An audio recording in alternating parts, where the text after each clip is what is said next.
Ê, chả mình chán tôi đi. Ê, mấy cá mình không có ở trời, chả vô cái bên như lũ súng lũ heo luôn. Không có thân chết. Chả chỉ mua nhà, chỉ biết thầu lâu. Lâu xuống nè. Chứ nó cũng tức đó cá luôn, chứ lâu thế không.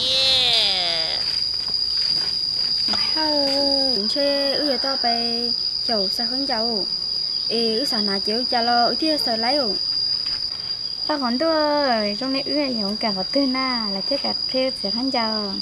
cũng tin họ là tia nhà cha lo sẽ có đó sao sao cái nói ư chỉ bên nó được cả hai ư rồi Còn để tao mà cũng tao mày sẽ lo xe mày sẽ lo nữa mà. chơi mua có mua xí kìa Chả không có món chị với chị trong này chị không có lo xe.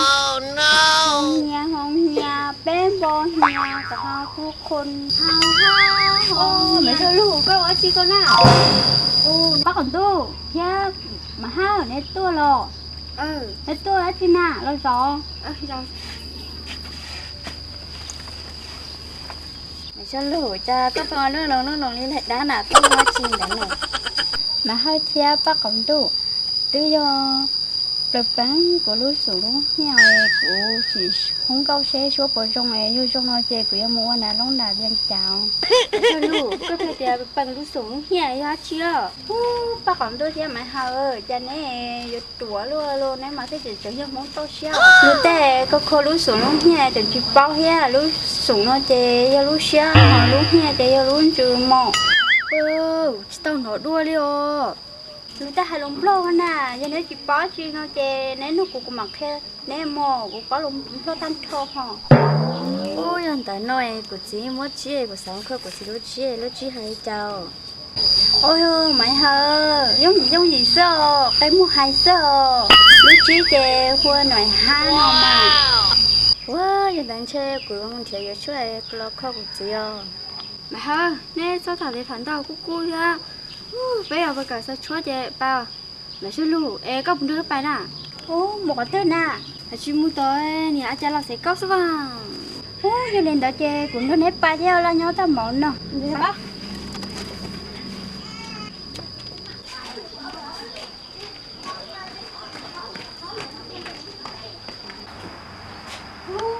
cha của tôi sai để tiếc này nhưng phải sao tôi chỉ to ngã cho chúng tôi tại luôn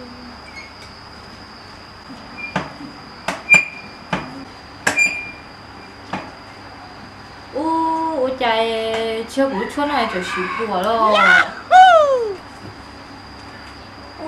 cha chú chị kia gì nè ôi của họ tử nè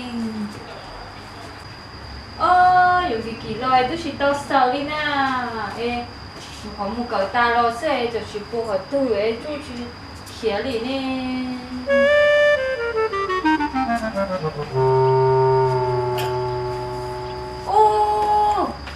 또 진짜 파이로 하 이제 좀못 따라 지 길리노 파이죠 지코에 진짜 phải cái sử dụng cho chú nhà cha sẽ có là wow để tôi lo mà chị nào lo chưa cha chờ tôi qua buổi trong ta họ có tài đâu rồi á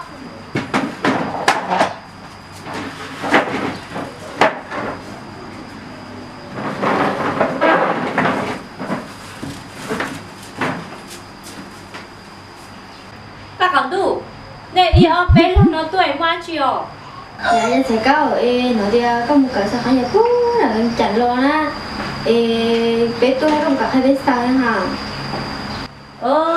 cả cơ mà các còn đủ đã chỉ nên một bóng đảo mà đó sẽ mà một bóng khác tôi chỉ mà một bóng của tôi một bóng đã gần nếu bóng đã đó sẽ mà bóng cơ mà hay là cái gì rồi Không đâu. Vậy chúng mình muốn đi bố cá thì nè, chúng tôi nhà tại trang thẳng đây cũng mua không nói mày rõ đâu. là mà chơi chứ phải chúng ta có phải đâu nhưng nếu sẽ đưa bóng đảo nó chè kia đâu cơ mà lộ đi đấy có khi có gì như đi chả Ô, sao con đợi của nó mà của kia tao của chọn sai cả mà căng thẳng đi nữa. Chứ của kia xong đi. Của cho chị kia ít thôi ít phá sợ. Ủa ba ngọn đó ít thôi ít phá luôn cả ta liền. Ô hiện tại chơi ít tao lâu cả nó như thế này. Ít đấy mà chỉ muốn chơi chỉ sao cái lối à? Đâu có mà. Chị tao vừa lo sầu sao của lúc nào thế mà đi mua vừa lo đấy thôi mà. Nè cha nên là chơi của xíu anh đấy. Ôi là cuốn đi họ cuốn đưa tụi cho con tua phía cho lúc coi cho cuốn đi họ. Ôi cuốn à. Ôi là cuốn đi. Chú. Nên nên hành nhớ vấn đề tôi chỉ có cái đi chơi của mẫu à. Nó làm sao đó.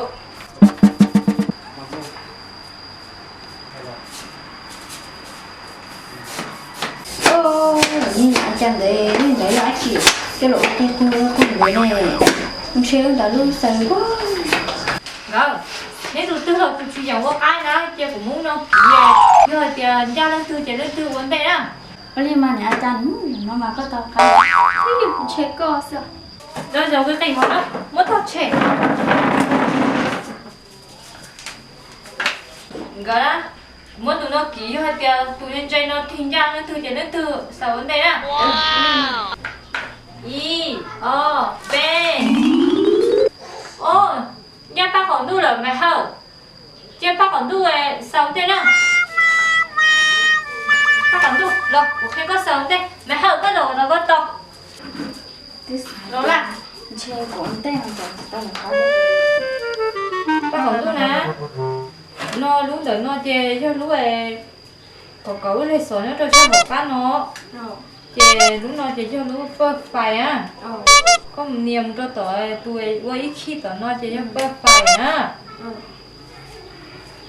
Chơi khi nó chơi là sao ở xứ. Bác còn lúc nè. Còn đến nó chơi có chủ nó thế này xíu rồi sẽ có một kho năng để sắp rồi nè. Tí không có cục lại cục kia mà lọt tao để cho sao? Bác còn lúc nè, có chủ nó có sát thêm một sát của nó chơi có mà đi mới đến đó. Cho đi nó chơi có mà đi chu chơi mà sao. Mà có sát tiền mà có cho đi đẹp của tụi nó thế đi chỉ cho. Như thế nào? Sao đi nó. Con gà xí à? Ô, gà à? Gà rồi. Cha chưa cũ sao? Ô, cô vừa tôi lấy mà. Lấy cơ mà, cái gì mà cô không cũ sao? Ô, cô hoa mà. Ô, dạ. Ô, chả có sợ chim Ô, mù dạ chị à? tập à? Ô, nè. Chả có sợ chim mù đi. Ô, chị tập à? Chứ một tuổi. Mày sẽ lưu à? Nhà ta nói tôi này phải khám đầu mà khảo sát ở thế cái nó chỉ mà không cứ cho mà hay rồi sẽ ư tứ tao theo gì mà khâu Okay. bây giờ nghĩa lục của trên đây chữ máu khâu Sao đùa? Mà chua để mà khâu đùa. nhưng mà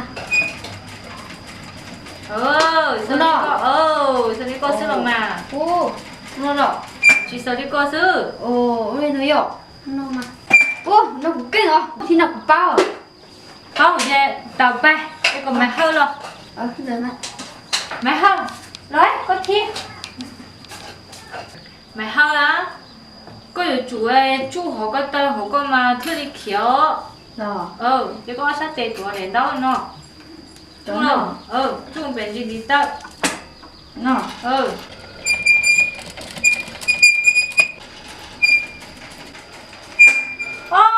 Tụi đến đó bạn. Chặt chuột nó đi.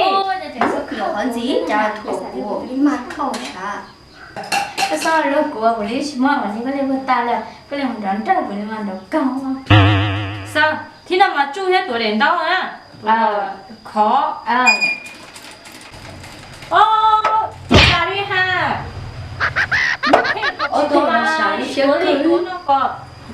Chú có một tờ chứ là ba. Lạc điều. Cho các sật đó. Thế nào mà sắp tổ khó khó. Tụi đi nó hơn á.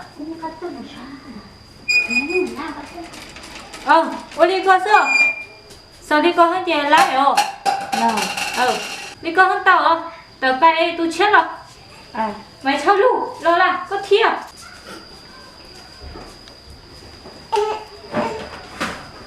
mày cho lu mất có lúc học cho lần ta tụi nó chơi cho đèn đó trâu cho nó cho đi con chơi cho nó có tụi học cho hơn tiếc rồi nó có sát chết chơi con chơi chung một là phải có chuyện gì đi tao sao đi con nữa con mà kinh ta rồi phải con thôi mà có căng căng rồi chị thấy nó chơi cũng khi nét thêm nữa tao lo là thế này không chẳng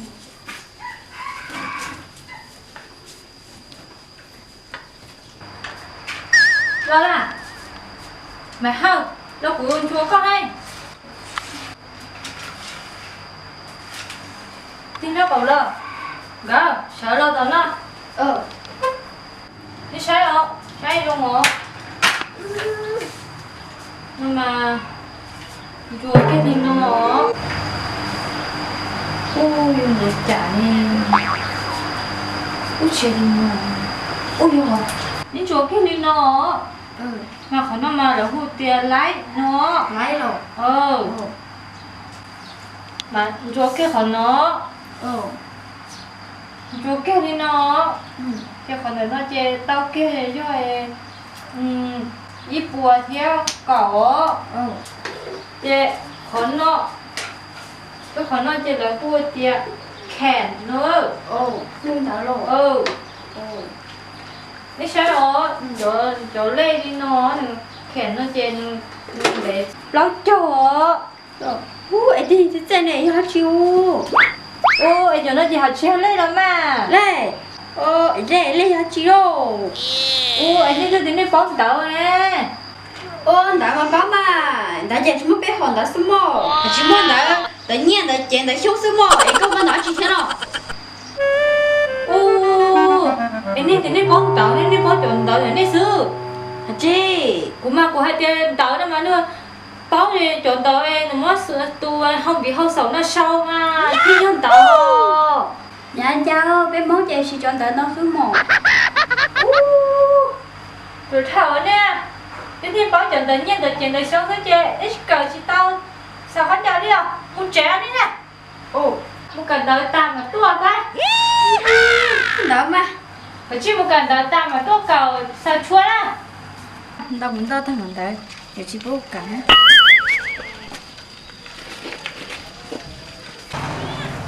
ví dụ như tôi chỉ bón đậu rồi nhìn lăng tia bón đậu hay còn củ kia ôi củ xỉa chứ hở ít nữa rồi đi